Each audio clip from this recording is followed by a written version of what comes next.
কিন্তু আমার আপনার নবীর ব্যাপারে আল্লাহ তাআলা বলেন, নবী আপনি বলেন, কুল ইয়া আইয়ুহান নাসু ইন্নী রাসূলুল্লাহি ইলাইকুম জামিআ। আল্লাহ তাআলা বলেন, নবী আপনি বলেন, ইন্নী রাসূলুল্লাহি ইলাইকুম জামিআ, আমি তোমাদের সকলের কাছে রাসূল হিসাবে প্রেরিত হয়েছি। তার মানে আমার আপনার নবী আরবের নবী না, শুধু অনারবের নবী না, কোন গোত্রের নবী না, বরং আমার আপনার নবী হলেন গোটা সৃষ্টি জগতের নবী। নবীজি আমার আপনার নবীর আগে যত নবী এসেছে সব নবী কোন না কোন গোত্র, কোন না কোন এলাকা, কোন না কোন বংশের জন্য নবী হিসাবে এসেছেন। কুরআনুল কারীমে সব নবী রাসূলের কথা আল্লাহ তাআলা বর্ণনা করেন নাই। আল্লাহ তাআলা যেমন একজন নবীর ব্যাপারে বলেন, ওয়া ইলা আদিন আখাহুম হুদা, আল্লাহ তাআলা বলেন আদ গোত্রের প্রতি আল্লাহ তাআলা তাদের ভাই হুদা আলাইহিস সালাম নবী বানিয়ে পাঠিয়েছেন। ওয়া ইলা সামুদা আখাহুম সালিহা, সামুদ গোত্রের প্রতি তাদের ভাই সালেহ আলাইহিস সালামকে আল্লাহ নবী হিসাবে প্রেরণ করেছেন। ওয়া ইলা মাদিয়ানা আখাহুম শুআইবা, আল্লাহ তাআলা মাদিয়ানবাসীর জন্য শুআইব আলাইহিস সালামকে নবী বানিয়েছেন।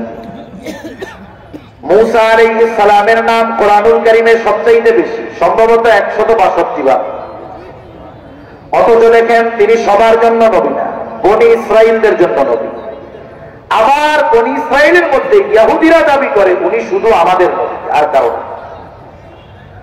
ঈসা আলাইহিস সালাম কত বড় জলিলুল কদর পয়গম্বর, পিতাবিহীন আল্লাহ তাআলা ওনাকে দুনিয়াতে পাঠিয়েছে। নাসারারা দাবি করে যে তিনি শুধু আমাদের নবী, আর কারো নবী না।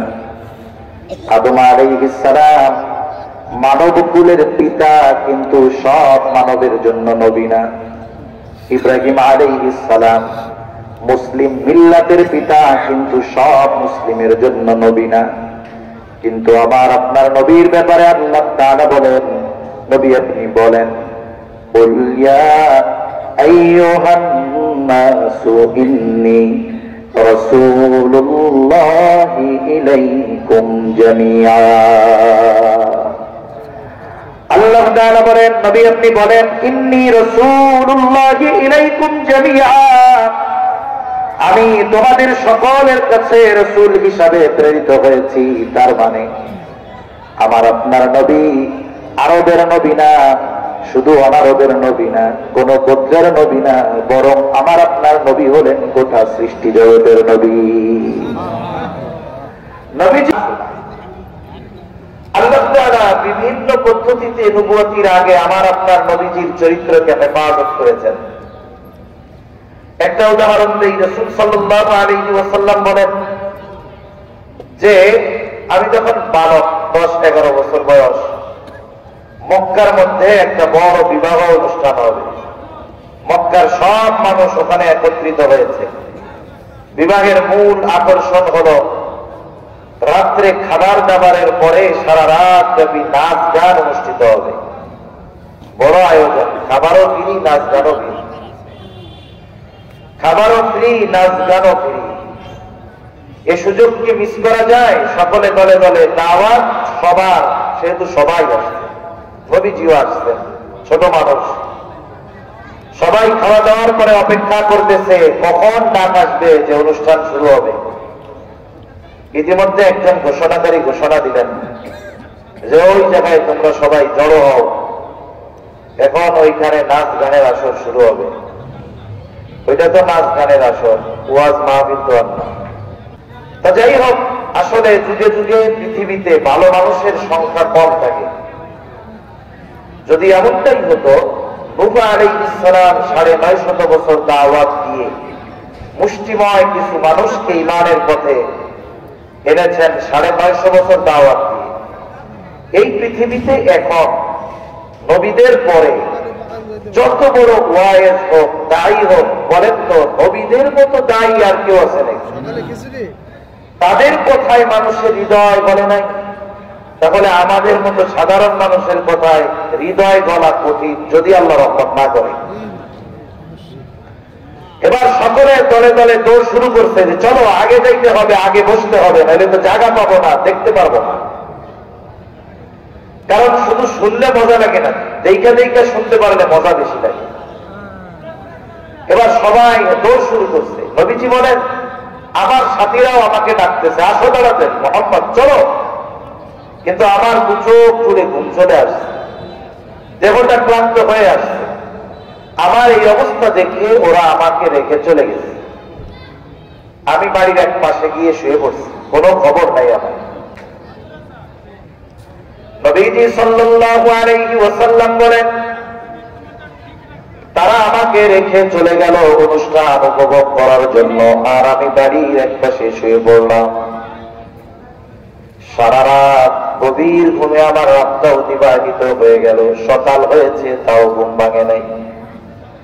যখন সূর্যের আলো আমার চেহারার উপরে পড়েছে, ঘুম ভেঙেছে। ঘুম থেকে সজাগ হয়ে দেখি আশেপাশে কেউ নাই, কোনো আওয়াজ নাই, কারো খবর নাই। সারা রাত এখানে কি হয়েছে ওই নাচ গানের একটু আওয়াজও আমার কর্ণকুহরে প্রবেশ করে না। আল্লাহ রাব্বুল আলামিন আমার আপনার নবীজিকে এইভাবে নবুয়তির আগে হেফাজত করেছেন। কারণ কি? বলে এমন কোন কর্ম যেটা শরীয়তে ইসলামে নিষিদ্ধ করা হয়েছে, হারাম করা হয়েছে, এইরকম কোন কাজ আমার আপনার নবীজির মাধ্যমে যদি নবুয়তির আগে সংগঠিত হইত, আর নবীজি নবুয়তির পরে ওই বিষয়টাকে হারাম বলে ঘোষণা দিতেন, তাহলে মক্কার কাফেররা বলতো ও মুহাম্মদ তুমি তো এক সময় এইগুলা নিজেই করছো, এখন আমাদেরকে করতে কেন মানা করো? এইরকম কোন কথা যেন আমার আপনার নবীকে কাফেররা না বলতে পারে, এই জন্য আল্লাহ তাআলা বিশেষ ব্যবস্থাপনায় আমার আপনার নবীজির চরিত্রকে আল্লাহ তাআলা হেফাজত করেছে। কাফেররা আমার আপনার নবীজিকে বারবার হত্যার অপচেষ্টা করেছে। নবীজি নামাজে সাজদায় কাফেররা উটের নাড়ি ঘুরিয়ে এনে নবীজির উপরে চাপিয়ে দিয়েছে, যাতে করে নবীজি মারা যায়। আবার নবীজির গলায় শক্ত কাপড় দিয়ে পেঁচিয়ে ধরেছে, যাতে করে শ্বাস বন্ধ হয়ে মারা যায়। আবার সব গোত্রের থেকে এক একজন প্রতিনিধি নিযুক্ত করেছে সম্মিলিতভাবে নবীজিকে হত্যা করার জন্য, যাতে করে কোনো বিশেষভাবে কোনো গোত্রের উপরে দোষ চাপায় না দেওয়া যায়। যেহেতু সব গোত্রের প্রতিনিধি এই হত্যাকাণ্ডে অংশগ্রহণ করবে, এক গোত্র আর এক গোত্রকে দোষারোপ করতে পারবে না। এইভাবে তারা বারবার নবীকে হত্যার প্রচেষ্টা করেছে ঠিক, কিন্তু ওই কাফেররা আমার আপনার নবীজির চারিত্রিক ব্যাপারে কোনো সময় অপবাদ দেওয়ার দুঃসাহস করতে পারে না। কারণ একটা মানুষকে যদি মানুষের সামনে অবিশ্বস্ত হিসাবে তুলে ধরতে হয়, তাহলে আঘাত হানতে হয় তার চরিত্রের উপরে, ঠিক কিনা বলেন? জিজ্ঞাসা করা হচ্ছে আবু হুরায়রা রাদিয়াল্লাহু তাআলা আনহু থেকে বর্ণিত হাদিস, ইয়া রাসূলুল্লাহ সাল্লাল্লাহু আলাইহি ওয়াসাল্লাম, কিয়ামতের দিন মিজানে সবচেয়ে ওজন হবে কোন আমল? কোন আমলটা সবচেয়ে ওজন হবে? কারণ আমল ওজন দেওয়া হবে, ওজন দেওয়ার জন্য এই দাড়িপাল্লা লাগে। কত বড় দেখা হবে না, যদি বড় দেখা হইতো তাহলে এটাকে পরিমাপ করা হইত, যদি গণনা করা হইত তাহলে তো অন্য জিনিসের দরকার ছিল। যেহেতু মিজান, বোঝাই যাচ্ছে যে এখানে আমল ওজন দেওয়া হবে, সবচেয়ে ওজন হবে কোন আমল? নবীজি সাল্লাল্লাহু আলাইহি ওয়াসাল্লাম নামাজ, রোজা, হজ, যাকাত সহ কত গুরুত্বপূর্ণ ইবাদত, কোনটার কথাই নবীজি সাল্লাল্লাহু আলাইহি ওয়াসাল্লাম বলেন নাই। নবীজি বলেছেন মিজানে সবচাইতে ওজন হবে উত্তম চরিত্র। সুবহানাল্লাহ। সারা পৃথিবীর বাকি 500 কোটি অমুসলিম এখন যদি তারা একযোগে আমার আপনার নবীর চরিত্রের ব্যাপারে কোনো অপবাদ দেয়, এই পৃথিবীর প্রায় 200 কোটি মুসলমান, যার অন্তরে ন্যূনতম একটু ঈমান আছে। বলেন তো, নবীর ব্যাপারে যদি কেউ অপবাদ দেয়, এই 200 কোটি মুসলমানের মধ্যে যার অন্তরে যারা পরিমাণ ঈমানও আছে, ওই ব্যক্তিরও নবীর প্রতি একটু সম্মান কমবে নাকি? নবীজির চরিত্রের উপরে অপবাদ দিলে উম্মতের নবীর প্রতি মহব্বত ভালোবাসা কমবে না, বরং আরো বাড়বে। কারণ কি চিন্তা করব? তখন তো আমার চিন্তা হবে এরকম, যেই ব্যক্তি তার জবান দিয়ে নবীর চরিত্রের ব্যাপারে অপবাদ দেওয়ার দুঃসাহস করেছে, আলেম লাগবে না, হাফেজ লাগবে না, মুহাদ্দিস শাইখুল হাদিস লাগবে না, এইরকম লক্ষ কোটি কোটি যুবক প্রস্তুত আছে, দেখা যাবে মুখের মধ্যে দাড়িও নাই, নামাজ কালামও ঠিক মতো পড়ে না, কিন্তু যখন শুনবে যে অমুকে নবীর চরিত্রের ব্যাপারে অপবাদ দিয়েছে, আমার তো মনে হয় ওই রকম লক্ষ কোটি যুবক আজকে সুন্নাতের উপরে চলে না ঠিক, কিন্তু নবীর ব্যাপারে অপবাদ দিলে কলিজায় সহ্য হবে না, যদি তাকে সামনে পায় ফাড়া দিয়া জিহ্বাটা টেনে ছিঁড়ে ফেলবে। এজন্য নবীর চরিত্রের উপরে আঘাত করার দুঃসাহস কাফেররাও কখনো করে না। আর একজন সম্মানিত মানুষকে অসম্মানিত করার সবচাইতে বড় অস্ত্র তার চরিত্রের উপরে আঘাত করা। যুগ যুগ ধরে এই ব্যবস্থা চলবে।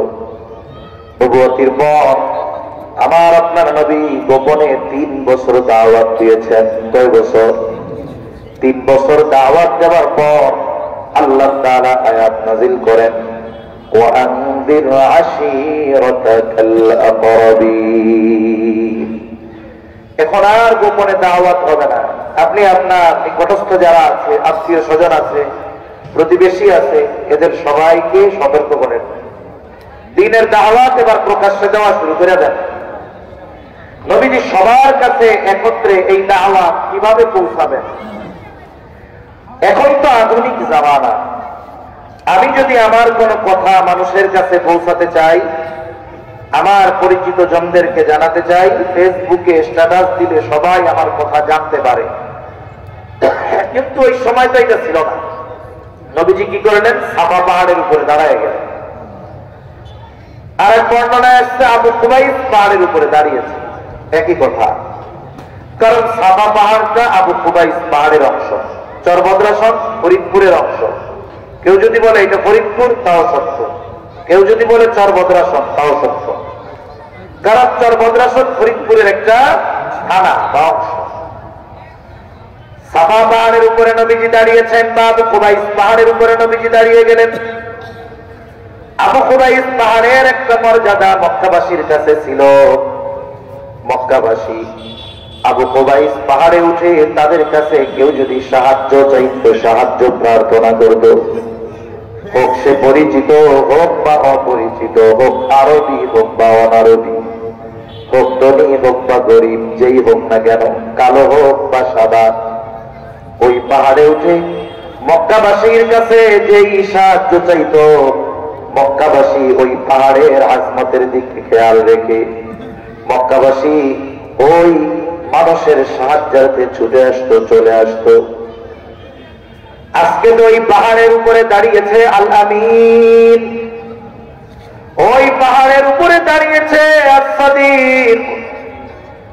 যখন আমার আপনার নবী সকলকে ডেকেছে, বুড়া নাই, বুড়া নাই, মা ও তার দুধের শিশুকে নিয়ে পাহাড়ের পাদদেশে হাজির।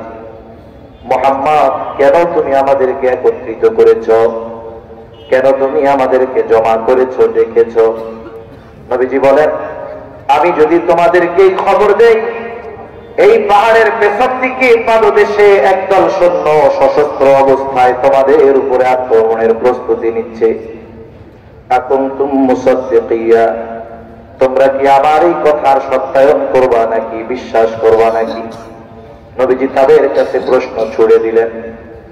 সকলে সমস্বরে জবাব দিল, কেন নয়, আমরা তো তোমাকে ইতিপূর্বে সর্ব অবস্থায় সত্যবাদী পেয়েছি। তুমি তো আমাদের সাথে কখনো মিথ্যা কথা বলো নাই, সবসময় সত্যবাদী পাইছি, তাইলে আজকে অবিশ্বাস করার কি আছে? আমি আপনাদের কথাটা বললাম, আপনারা শুনলেন, বলতেও কোনো কষ্ট হয় নাই, শুনতেও কষ্ট হয় নাই। কিন্তু এক সপ্তাহ মিথ্যা কথা না কইয়া বাইসা থাকা আমাদের জন্য অনেক কষ্ট। আপনাদের কাছে কি, আমাদের কাছে কি একটু আজীব লাগে না যে একটা মানুষ তার গোটা হায়াতে একটা মিথ্যা কথা বলে নাই? এর চাইতে বড় আজীব আর কি হতে পারে? ঠিক কিনা বলেন?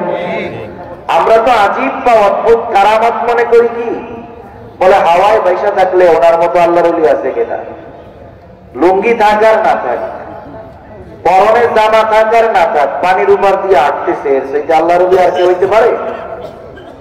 তার মানে আমরা একটা মানুষকে ওলি হিসাবে সাব্যস্ত করার জন্য আনকমন কিছু দেখতে আগ্রহী হই, কিন্তু একটা মানুষ সত্যের উপরে অটল অবিচল এবং তার এই সত্যবাদিতার সাক্ষ্য দিচ্ছে তার কাছের মানুষগুলো। কারণ একটা মানুষ তার চরিত্র কেমন এটা বাহিরের মানুষ বুঝতে পারে না। আমি কেমন আপনারা আমার 1 ঘন্টা কথা শুনে জীবনেও বুঝতে পারবেন না। আমি কেমন বুঝতে পারবেন আমার সাথে যারা থাকে, আমার পরিবার, আমার গ্রামের মানুষ, আমার বাসার পাশের মানুষ, তারা বুঝবে মূলত লোকটা কেমন, আসলে ভালো না মন্দ। আমি তো 1 ঘন্টা আইসা আপনাদের সামনে কি চেষ্টা করব? মানুষ যেটা চায় সেটাই করব। আমি আমার সর্বোচ্চ ভালোটা আপনাদের সামনে দেওয়ার চেষ্টা করব, মন্ত্রটা তো লুকায় রাখার চেষ্টা করব। এজন্য সাথে থাকা মানুষগুলো মূলত ওই ব্যক্তির মূল চরিত্রের ব্যাপারে জানে। আর নবীজির এই সত্যবাদিতার সত্যায়ন অপরিচিত কেউ দিচ্ছে না। দিচ্ছে কারা? বলে জীবনের 40 বছর নবী যাদের সাথে অতিবাহিত করেছেন। সুবহান। রাসূলুল্লাহ সাল্লাল্লাহু আলাইহি ওয়াসাল্লাম প্রকাশ্যে দাওয়াত শুরু করে দিলেন। জাহেলিয়াতের সময়ও প্রতি বছর পৃথিবীর বিভিন্ন প্রান্ত থেকে মানুষ বাইতুল্লাহ আসতো হজ করার জন্য, জিয়ারত করার জন্য। কাফেররা এইবার নতুন চিন্তায় চিন্তিত, আরে মুহাম্মদ তো নতুন এক ধর্ম নিয়ে চলে আসছে, নতুন এক দল সে ঘোষণা দিয়ে দিছে। পৃথিবীর বিভিন্ন প্রান্তের মানুষেরা তো আমাদেরকে সম্মান করে, এখন যদি তারা মুহাম্মাদের দলভুক্ত হয়ে যায় তাহলে তো আমাদের দলের লোক কমে যাবে। কি করা যায়? বলে যারা আসবে তাদেরকে মুহাম্মাদের ব্যাপারে সতর্ক করতে হবে। কি করা যায়? প্ল্যানিং করছে। বলে মক্কায় প্রবেশের যতগুলো রাস্তা আছে প্রত্যেক রাস্তার মুখে প্রতিনিধি নিযুক্ত করে দেওয়া হবে এবং প্রতিটা ব্যক্তিকে সতর্ক করা হবে যেন তারা মুহাম্মাদের থেকে দূরে থাকে। এইবার রাস্তাগুলোর মধ্যে লোক দাঁড় করিয়ে দেওয়া হয়েছে। মনে করেন উত্তর দিকের রাস্তায় একদল দাঁড়ায় আছে, ওই রাস্তা দিয়ে যারা আসবে, যখনই লোকজন আসে প্রতিনিধিরা ঘোষণা করে, শোনো মক্কায় একজন লোক আছে, তার নাম হলো মুহাম্মদ, খবরদার সে কিন্তু একজন পাগল, তার দ্বারের কাছেও যাওয়া না। যারাই ওই রাস্তা দিয়ে আসে তাদেরকে একই কথা বলে। দক্ষিণ দিকের রাস্তায় আর একদল দাঁড়ানো, এইবার বলে শোনো মক্কায় একজন লোক আছে, তার নাম হলো মুহাম্মদ, সে কিন্তু একজন গণক, খবরদার তার দ্বারের কাছে তোমরা যাবা না। পূর্ব দিকে আর একদল দাঁড় করায় দিছে। যারাই আসে উঁচু আওয়াজে ঘোষণা করে তাদেরকে জানায় দেয়, শোনো মক্কায় একজন লোক আছে মুহাম্মদ, সে কিন্তু একজন কবি, খবরদার তার দ্বারের কাছে যাবা না। পশ্চিম দিকের রাস্তার মুখে দাঁড় করায় দিয়েছে আর এক দলকে। যারাই আসে তারা ঘোষণা করে দেয়, শোনো মক্কায় একজন লোক আছে মুহাম্মদ, খবরদার সে কিন্তু জাদুকর, তার দ্বারের কাছেও যাবা না। বলেন তো পৃথিবীর বিভিন্ন প্রান্ত থেকে যেই মানুষগুলো আসতেছিল তারা কি কেউ জানতো নাকি যে মক্কায় একজন লোক আছে তার নাম মুহাম্মদ? কিন্তু আল্লাহ তাআলার সিস্টেম কত সুন্দর। আল্লাহ তাআলা বলে, শোন তোরা তো চক্রান্ত করতেছস আর আমার কৌশল কেমন তোরা জানোস না। আল্লাহ তাআলা বলেন, ওয়া মাকারু ওয়া মাকারাল্লাহ ওয়াল্লাহু খায়রুল মাকিরিন। আরে ওরা যতই ষড়যন্ত্র চক্রান্ত করুক না কেন, আল্লাহর কৌশলের কাছে এগুলো টিকবে? ওরা চিন্তা করতেছে ঠেকাইতে হবে, আর আল্লাহ বলেন তোদের মাধ্যমেই আমি নামটা ওদের কানে পৌঁছে দিই। কেউ চিন্ত না, আয়সা খুঁজতো না। কিন্তু পৃথিবীর বিভিন্ন প্রান্ত থেকে মানুষ যারা আসছে, এদের সবার কানে এক আওয়াজ বলে মুহাম্মদ মুহাম্মদ মুহাম্মদ। কে রে যা আমাদের কাছে সতর্ক করছে, নিশ্চয়ই এই লোকটা তো ছোটখাটো জাদুকর না, নিশ্চয়ই এই লোকটা তো ছোটখাটো কবি না, নিশ্চয়ই এই লোকটা তো ছোটখাটো গণক না। করছিল নিষেধ কাছে যাইতে, এখন কাছে না যাওয়া পর্যন্ত আর দিল ঠান্ডা হইতেছে না। কাছে না যাওয়া পর্যন্ত আর দিল ঠান্ডা হয় না। আর কাফেররা নবীর থেকে ঠেকানোর জন্য মানুষদের কাছে নবীর ব্যাপারে যেই চারটা শব্দ বলতো, এই চারটি শব্দ একটা মানুষের চারিত্রিক ত্রুটির কারণ হতে পারে না।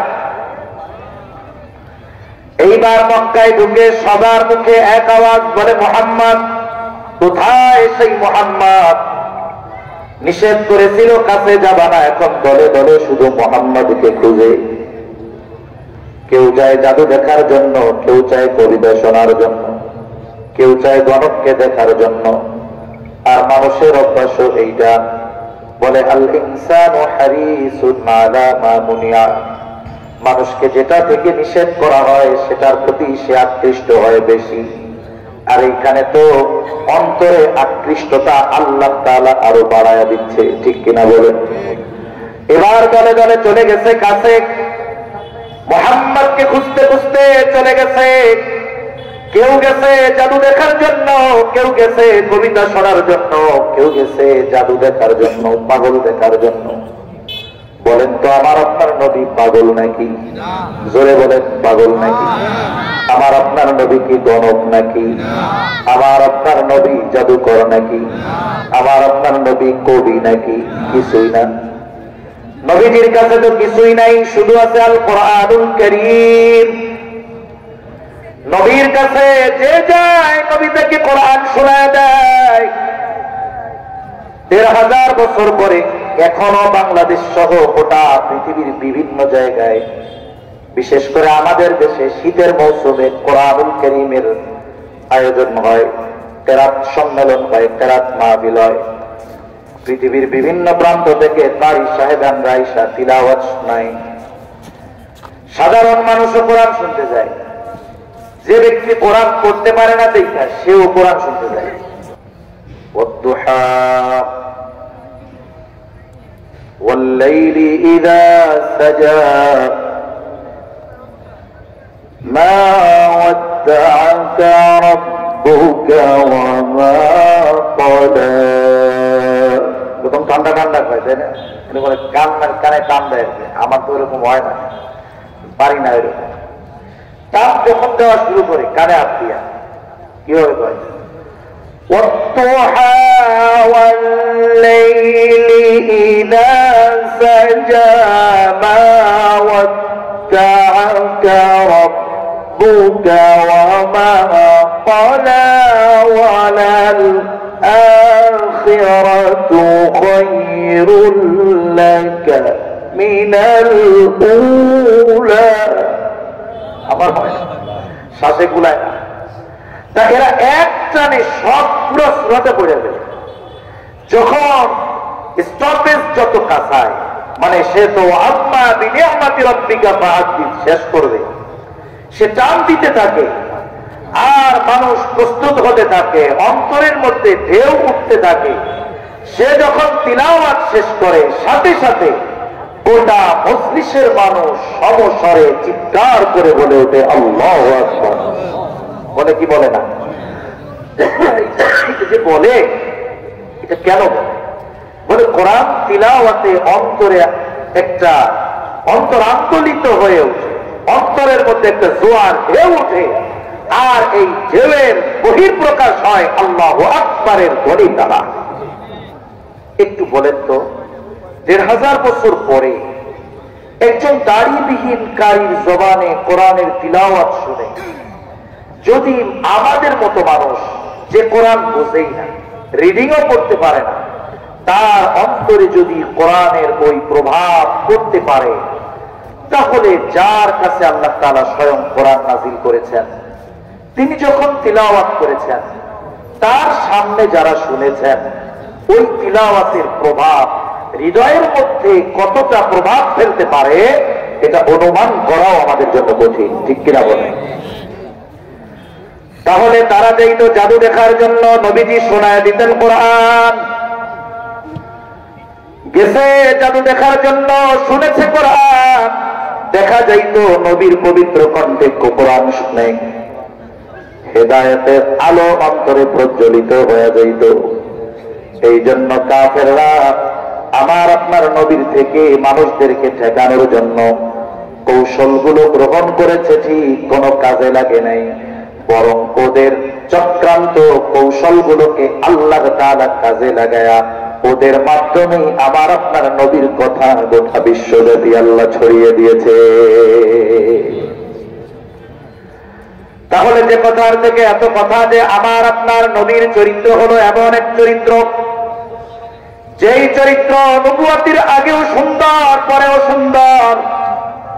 এই চরিত্র যারাই অনুসরণ করুক না কেন তারাই দুনিয়া আখিরাতে সফল। কিন্তু আফসোস, এমন সুন্দর চরিত্র আমাদের সামনে থাকার পরেও আমরা রাসূল আকরাম সাল্লাল্লাহু আলাইহি ওয়াসাল্লামের চারিত্রিক বৈশিষ্ট্যকে পরিপূর্ণ নিজেদের জীবনে আনতে পারতেছি না। এটা আমাদের জন্য বড় দুঃখের ব্যাপার।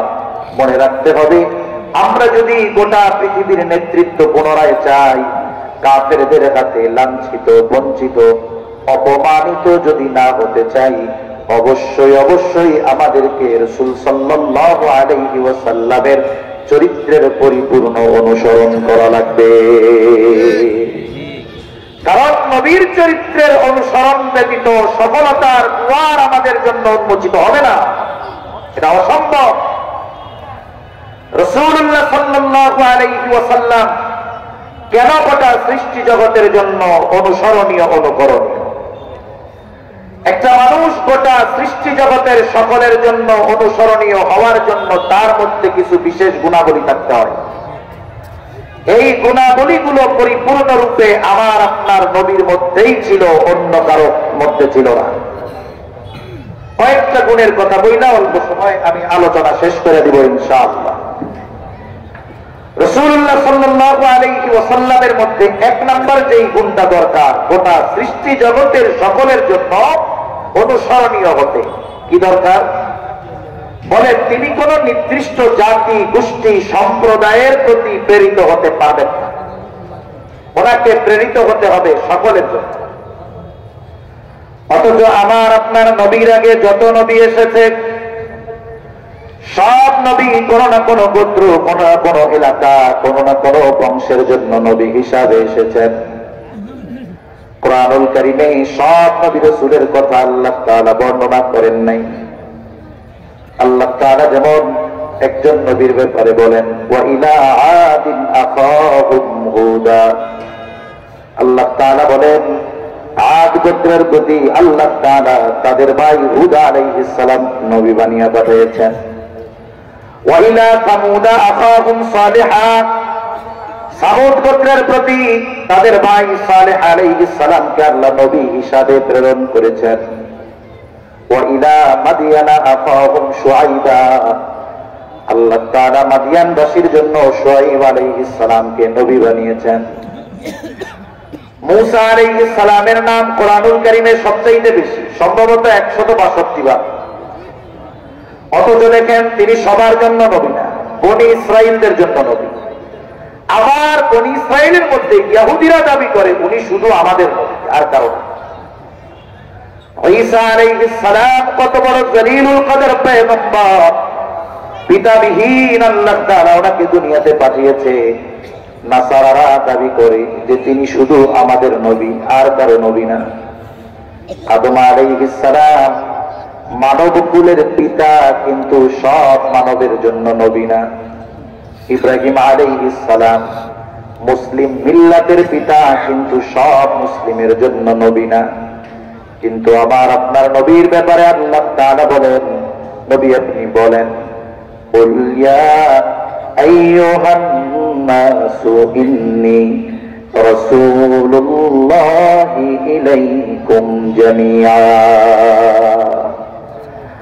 আল্লাহ তাআলা বলেন, নবী আপনি বলেন, ইন্নী রাসূলুল্লাহি ইলাইকুম জামিআ, আমি তোমাদের সকলের কাছে রাসূল হিসাবে প্রেরিত হয়েছি।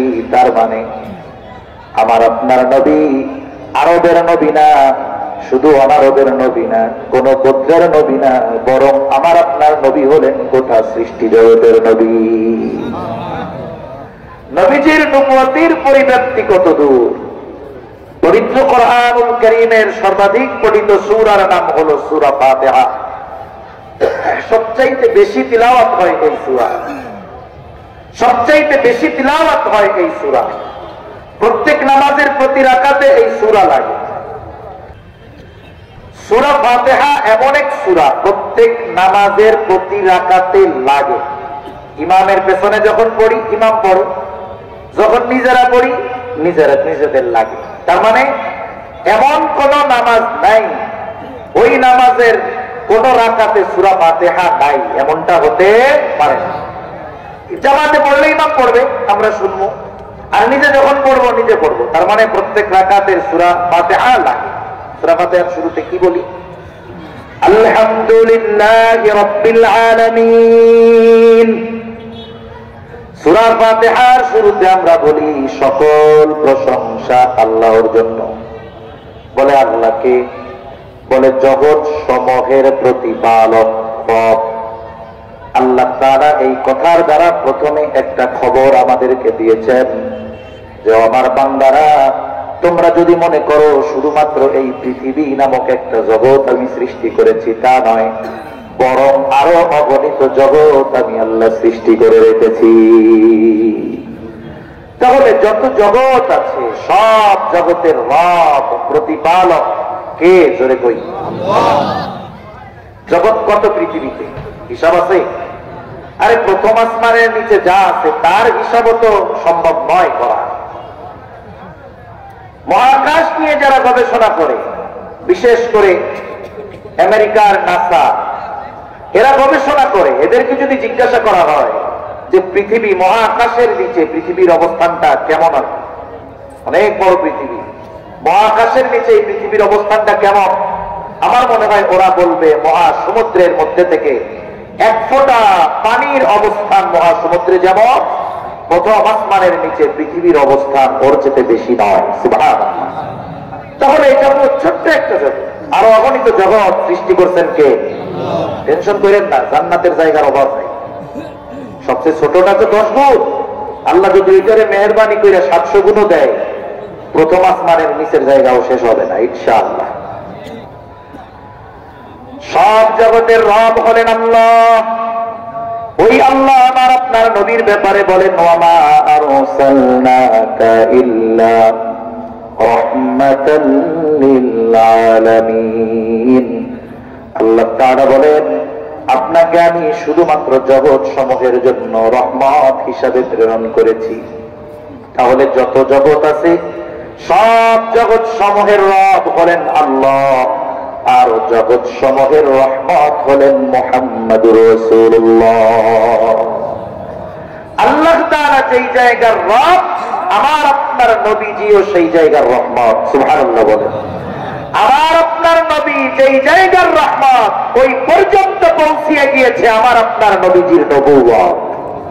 সৃষ্টিকুলে একটা ইঞ্চি জায়গা নাই যেই জায়গার রব আল্লাহ নয়। অনুরূপ ভাবে সৃষ্টিকুলে একটা ইঞ্চি জায়গা নাই যেই জায়গার নবী মুহাম্মদুর রাসূলুল্লাহ নয়। সুবহানাল্লাহ। তাহলে গোটা সৃষ্টি জগতের জন্য অনুসরণীয় হতে হলে প্রথম যেই যোগ্যতা দরকার, একমাত্র আমার আপনার নবীর মধ্যেই আছে, অন্য কারো মধ্যে নেই। দ্বিতীয় বিষয় যে তিনি শুধুমাত্র একমুখী জীবনধারায় অভ্যস্ত হবেন এমনটা নয়, বরং তার জীবনে বহুমুখী জীবন হবে। তার একটা মানুষ যদি হতাশাগ্রস্ত হয়ে সফলতা অর্জনে তার জীবনীর দিকে নজর দেয়, তাহলে প্রত্যেকটা জিনিস তার জীবনী থেকে সে বের করতে পারবে। এজন্য আমি একটু শুরুতে বলেছিলাম, কেউ যদি সেনাপতি হতে চায় ঈসা আলাইহিস সালামকে অনুসরণ করে সেনাপতি হতে পারবে না। কেউ যদি আদর্শ শাসক হতে চায়, মুসা আলাইহিস সালামকে অনুসরণ করে আদর্শ শাসক হতে পারবে না। কিন্তু নবীজির জীবন হলো এমন এক জীবন, বহুমুখী জীবন, যেখানে যদি কেউ আদর্শ স্বামীও হতে চায় সেটাও পাবে, আদর্শ বিচারক যদি হতে চায় তাও পাবে। গোটা মানব জগতে যত দিক আছে তার জীবন আদর্শের মধ্যে খুঁজে পাবে। এইরকম এক জীবন ব্যবস্থা, এক হায়াত আল্লাহ তাআলা আমার আপনার নবীকে দান করছেন, আর কাউকে দেন নাই। তার জীবন হবে এমন এক জীবন, তার দ্বারা এমন কিছু পূর্ণতা লাভ করবে যা তার আগে পূর্ণতা লাভ করে নাই, যদিও ছিল। আমার আপনার নবীর মাধ্যমে কি পূর্ণতা লাভ করছে? এক নম্বর, আমার আপনার নবীর দ্বারা পূর্ণতা লাভ করেছে দ্বীন। আল্লাহ তাআলা কোরআনুল কারীমের মধ্যে বলেন, আল ইয়াউমা আকমালতু লাকুম দীনাকুম ওয়া আতমামতু আলাইকুম নি'মাতি ওয়া রাদিতু লাকুমুল ইসলাম দীনা। আল্লাহ তাআলা জানায় দেন, আমার আপনার নবীর মাধ্যমে প্রথমে আল্লাহ তাআলা পূর্ণতা দিয়েছেন দ্বীনের। আল্লাহ তাআলা বলেন, আজকে আমি আল-ইয়াউমা আকমালতু লাকুম দীনাকুম, আজকে আমি তোমাদের জন্য তোমাদের দ্বীন তথা জীবন ব্যবস্থাকে পূর্ণ করে দিলাম। সাথে সাথে আল্লাহ তাআলা এরপরে বলেন, ওয়া আতমামতু আলাইকুম নি'মাতি, নিয়ামতকেও পরিপূর্ণ করে দিলাম। আমার আপনার নবীর আগেও অন্যান্য নবীদের জন্য দ্বীন ছিল, তবে পূর্ণাঙ্গ না। আমার আপনার নবীর আগেও সব নবীর উম্মত নিয়ামত পেয়েছে, তবে পূর্ণাঙ্গ নয়। বলে আমার আপনার নবীর মাধ্যমে আল্লাহ তাআলা দ্বীনকে পূর্ণাঙ্গতা দিয়েছেন, সাথে সাথে নিয়ামতকেও পরিপূর্ণতা প্রদান করেছেন। বুজুর্গানে দ্বীন বলেন, কোন ব্যক্তি পরিপূর্ণ নিয়ামত পাবে? দুইটা পাশাপাশি উল্লেখ করার দ্বারা এটাই প্রমাণিত হয়, যারা পরিপূর্ণ দ্বীন মেনে চলবে শুধুমাত্র তারাই পরিপূর্ণ নিয়ামত ভোগ করতে পারবে। আমরা যদি পরিপূর্ণ দ্বীন মানি, পরিপূর্ণ নিয়ামত দিবেন কে? আল্লাহ তাআলা দিবেন। এর উপমা অল্প করে বলি, এই পৃথিবীতে একটি রাষ্ট্র আছে, যেই রাষ্ট্রের উপরে একাধারে প্রায় 2 যুগের কাছাকাছি এই পৃথিবীর সুপ্রিম পাওয়ারের অধিকারী এবং তার সাঙ্গপাঙ্গরা মিলে প্রায় 2 যুগ একেবারে নির্বিচারে গণহত্যা চালিয়েছে। একটা দেশকে ধ্বংসযজ্ঞের সর্বশেষ অবস্থায় পরিণত করে এরপরে ওই দেশকে তাদের হাতে ছেড়ে দিয়ে চলে আসছে। দেশটার নাম আফগানিস্তান।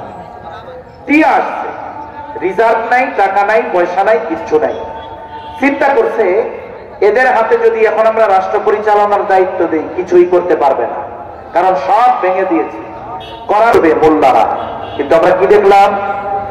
এমন কিছু আল্লাহর বান্দার হাতে এই রাষ্ট্র পরিচালনার দায়িত্ব গেল, 2 বছর পার হয়ে 3 বছর চলতেছে। বলে তারা দায়িত্ব নেওয়ার পর থেকে নিয়ে এই পৃথিবীর যত দেশ আছে, প্রত্যেকটা দেশের অর্থনৈতিক সমৃদ্ধির গতি যা তার চাইতে বহুগুণ বেশি ওই আফগানিস্তানের। সুবহান। কিছুই ছিল না, কোনো রিজার্ভ নাই, বাদ নাই। কিন্তু যারা দায়িত্ব নিয়েছে দ্বীনের উপরে চলার সর্বোচ্চ চেষ্টা করতেছে বিদায় আল্লাহ তাআলা আসমান জমিনের বরকতের দরজা খুলে দিয়েছে। আল্লাহর ওয়াদা। আল্লাহ তাআলা বলেন, ওয়ালাউ আন্না আহলাল কুরা আমানু ওয়াত্তাকাউ লাফাতাহনা আলাইহিম বারাকাতিম মিনাস সামাই ওয়াল আরদ। আল্লাহ তাআলা বলেন, ওই জনপদের অধিবাসীরা যদি ঈমান আনে আর মুত্তাকি হয়ে যায়, আমানু ওয়াত্তাকাউ, মুত্তাকি যদি হয়ে যায়, ঈমান আনে মুত্তাকি হয়ে যায়, কি হবে? আল্লাহ তাআলা বলেন, অবশ্যই আমি তাদের জন্য আসমান জমিনের বরকতের দরজা সমূহ খুলে দিব। সেই সুযোগ আমাদেরও আছে। তাহলে আল্লাহ তাআলা আমার আপনার নবীর মাধ্যমে যে বিষয়গুলোর পূর্ণতা দিয়েছেন, এর মধ্যে একটা হলো দ্বীন আর একটা হলো নিয়ামত। 3 নম্বর বলে, নবীজির মাধ্যমে আল্লাহ তাআলা পূর্ণতা দিয়েছেন নবুয়তে। নবুয়তের পরিপূর্ণতা আমার আপনার নবীর মাধ্যমে সংগঠিত হয়েছে। আল্লাহ তাআলা বলেন, মা কানা মুহাম্মাদুন আবা আহাদিন মির রিজালিকুম ওয়ালাকিন রাসূলুল্লাহ ওয়া খাতামান নাবিয়্যিন। আল্লাহ তাআলা বলেন, মুহাম্মদ সাল্লাল্লাহু আলাইহি ওয়াসাল্লাম কোন পুরুষের পিতা নন, তিনি হলেন আল্লাহর প্রেরিত রাসূল। শুধু তাই না, ওয়া খাতামান নাবিয়্যিন, তিনি হলেন শেষ নবী। নবীও বলেন, আনা খাতামুন নাবিয়্যিন লা নাবিয়্যা বাদি। সুতরাং নবীর পরে যদি কোন ব্যক্তি দাবি করে সে নবী, আবার ওই ব্যক্তির দাবির সপক্ষে যদি কেউ সাফাই গায়, কোন সন্দেহ নাই দাবি করনেওয়ালা আর তার দাবির সমর্থন দান করনেওয়ালা সকলেই কাফের। তাহলে নবীর মাধ্যমে শরীয়ত, নেয়ামত, নবুয়ত। আরেকটা জিনিস গুরুত্বপূর্ণ, বলে কি? বলে আখলাক। নবীর মাধ্যমে আখলাকের পরিপূর্ণতা আল্লাহ তাআলা দিয়েছেন। নবীজি বলেন, ইন্নামা বুইতু লিউতাম্মিমা মাকারিমাল আখলাক। নবীজি বলেন, আমাকে উত্তম চরিত্রে পরিপূর্ণতা প্রদানার্থে প্রেরণ করা হয়েছে। তাহলে আমরা আলোচনা করতেছিলাম কি, যে মূল কথা, যে কোন ব্যক্তি গোটা সৃষ্টি জগতের জন্য অনুসরণীয় হতে পারে? বলে তিনি গোটা সৃষ্টি জগতের সকলের জন্য প্রেরিত হবেন, তার জীবনটা বহুমুখী হবে। 3 নাম্বার, তার দ্বারা এমন কিছু পূর্ণতা লাভ করবে যা তার আগে পূর্ণতা লাভ করে নাই, পরবর্তীতে আর সংশোধনেরও সুযোগ নাই। 4 নাম্বার, যে বিষয়টা তার মধ্যে থাকতে হবে, বলে তার কাছে প্রেরিত স্রষ্টার বিধান তার উম্মত পর্যন্ত নির্ভুল ভাবে পৌঁছাতে হবে। নবীর কাছে আল্লাহ কি প্রেরণ করেছে? কোরআন। বলেন নাকি? বলেন তো, কোরআন 1500 বছর পরে কোন ভুল টুল আছে নাকি? উল্টা পাল্টা কিছু আছে? নুকতা পরিবর্তন করার সুযোগ হয়েছে? অথচ অতীতের যত নবী ছিলেন, যাদের কাছে আসমানি কিতাব আসছে, ওনারা দুনিয়া থেকে যাওয়ার পরে 100 বছর লাগে নাই, এটা পুরা চেঞ্জ হয়ে গেছে। অথচ 1500 বছর পরে অক্ষরও চেঞ্জ করা যায় না, নুকতাও চেঞ্জ করা যায় না। কেন? কারণ এই কোরআন হেফাজতের দায়িত্ব নিয়েছেন কে? আল্লাহ নিয়েছেন দায়িত্ব। আর তাদেরটা হেফাজতের দায়িত্ব আল্লাহ কিন্তু নেয় নাই। তাদেরটা হেফাজতের দায়িত্ব দেওয়া হয়েছিল তাদের আলেমদের। আল্লাহ তাআলা এই কোরআন হেফাজতের দায়িত্ব নিয়েছেন, শুধু শব্দ অর্থ নয়, ব্যাখ্যার হেফাজতের দায়িত্ব আল্লাহ নিয়েছেন। রাসূল সাল্লাল্লাহু আলাইহি ওয়াসাল্লাম যখন প্রাথমিক দিক ওহী নাযিল হইত, জিবরাইল আলাইহিস সালাম তিলাওয়াত করে শোনাইতেন। তিলাওয়াত শেষ হওয়ার আগেই নবীজি চিন্তিত হয়ে পড়তেন যে ছুঁইটা না যায়, এই জন্য তাড়াহুড়া করে নিজেও জবান নাড়ানো শুরু করে দিতেন। পড়া শেষ হওয়ার আগেই নিজে পড়তে শুরু করতেন, যেন কোনটা ছুঁইটা না যায়, বুঝলা না যায়। নবীজি যে পেরেশান হইয়া তাড়াহুড়া করে এটা করতেছেন, আল্লাহ তাআলা দেখেন কি দেখেন না? আল্লাহ তাআলা দেখেন। আল্লাহ তাআলা বলেন, লা তুহারিক বিহি লিসানাকা লিতাআজাল বিহি ইন্না আলাইনা জামাআহু ওয়া কুরআনা ফাইযা ক্বরানাহু ফাত্তাবি' কুরআনা সুম্মা ইন্না আলাইনা বায়ানা। আল্লাহ তাআলা বলেন, লা তুহারিক বিহি লিসানাকা লিতাআজাল বিহি। ও আমার হাবিব, আপনি তাড়াহুড়ো করে বারবার আপনার জবান আওড়াবেন না। আরে আপনি কি মনে করেন হারিয়ে যাবে, ছুটে যাবে? ভয় পায়েন না, তাড়াহুড়ো করার প্রয়োজন নাই, চিন্তিত হওয়ার কোনো প্রয়োজন নাই। এগুলো জমা করার, সংরক্ষণ করার, শুধু তাই না, আপনাকে পড়িয়ে দেওয়ার দায়িত্ব আমার। এই জন্য আল্লাহ তাআলা বলেন, ইন্না আলাইনা জামাআহু ওয়া কুরআনা। এটা জমা করার, সংরক্ষণ করার, পড়ার দায়িত্ব, পড়িয়ে দেওয়ার দায়িত্ব আমার। এখন আপনি কি করবেন? ফাইযা ক্বরানাহু ফাত্তাবি' কুরআনা। আমি আপনারে যা পড়া শোনাই, আপনি এইটার অনুসরণ করবেন, মানে শুনতে থাকবেন। আল্লাহ শোনায় মানে, বলে আমি জিবরাইলের মাধ্যমে আপনারে যেটা শোনাই, এটা আপনি খালি শুনবেন। এরপরে আল্লাহ তাআলা কেমন যেন জানায় দেয়, পয়গম্বর, আমি শুধু এটার শব্দগুলোকে রক্ষণাবেক্ষণ করব এমনটা নয়, সুম্মা ইন্না আলাইনা বায়ানা। এইটার যে ব্যাখ্যা, এটার হেফাজতের দায়িত্ব আমার। এই জন্য দেখেন ১৫০০ বছর পর কোরআনের নুক্তাও পরিবর্তন কেউ করতে পারে নাই। আবার দেখেন, কেউ যদি কোরআনের কোন অপব্যাখ্যা করে, এই পৃথিবীর একদল আলেমকে আল্লাহ তাআলা রেখে দিয়েছেন। পৃথিবীর যেখান থেকে কেউ যখন কোন কোরআনের অপব্যাখ্যা করে, তারা সাথে সাথে এই বিষয়টার প্রতিবাদ করে, কি করে না? এজন্য কোরআনের যে ব্যাখ্যা, এটা হেফাজতের ব্যবস্থা আল্লাহ তাআলা করেছেন। তাহলে শেষ বিষয়টা যেটা বলতেছিলাম, তার কাছে প্রেরিত ঐশী বিধান এই উম্মতের কাছে নির্ভুল ভাবে পৌঁছাতে হবে। বলেন, নবীর কাছে যেই ওহী আল্লাহ নাযিল করেছেন, ওই ওহী শাব্দিক ভাবে শুধু নির্ভুল ভাবে পৌঁছিয়েছে এমনটা নয়, বরং আল্লাহর নবীর মাধ্যমে, সাহাবায়ে কেরামের মাধ্যমে, সালফে সালেহিনদের মাধ্যমে এই উম্মত পর্যন্ত নয়, কিয়ামত পর্যন্ত নির্ভুল ভাবে শব্দ, ব্যাখ্যা, অর্থ সবকিছু পৌঁছায় যাবে। ঠিক কিনা বলেন? দ্বিতীয়, সেই নবীর ব্যাপারে নবীর জীবন বিধানও নির্ভুল ভাবে পৌঁছাতে হবে এই উম্মতের কাছে। উম্মতের একদল নিবেদিত প্রাণ মুহাদ্দিসিন কেরামের মাধ্যমে, মূল আহলে হাদিসদের মাধ্যমে। আহলে হাদিস কারা? দাড়ি নাই, বুকে আব্বাদে আহলে হাদিস, এটা নাকি? আসলে কিছু শব্দ আছে ভালো, কিন্তু ব্যবহার করতে গিয়ে একসময় গালি হয়ে যায়, কি যে দুঃখ। আহলে হাদিস তো ইমাম বুখারী, ইমাম মুসলিম, ইমাম তিরমিজি এনারা ছিলেন। ওনাদের অক্লান্ত পরিশ্রমের ফলে নবীজির মুখ নিঃসৃত বাণীগুলো নির্ভুল ভাবে হাদিসের কিতাবে, কাগজের মধ্যে কালির দ্বারা সংরক্ষিত হয়েছে। শুধু তাই না, এগুলার মাধ্যমে আমরা আমাদের নবীর ব্যাপারে নির্ভুল ভাবে জানতে পেরেছি। নবী কেমনে হাসেন তাও আমরা জানি, নবী কেমনে চোখের পলক ফেলেন তাও জানি, আরে নবী কি খাইতে পছন্দ করেন তাও জানি, কি অপছন্দ করেন তাও জানি।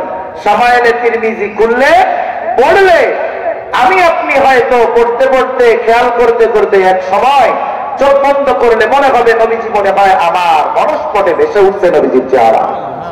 কিন্তু নবীর আগে যত নবী গেছে, কোন নবীর জীবনী এইভাবে তার উম্মতের কাছে সংরক্ষিত ছিল না এবং নাই। আর আমাদের কাছে আমাদের নবীজির সব কিছু নির্ভুল ভাবে পৌঁছায় গিয়েছে। ঠিক কিনা বলেন? এই গুণগুলো যার মধ্যে থাকবে, বলে তিনি গোটা সৃষ্টি জগতের সকলের জন্য নিঃসন্দেহে অনুসরণীয় ব্যক্তিত্ব। তার অনুসরণ মানুষকে জান্নাত পর্যন্ত পৌঁছিয়ে দিবে।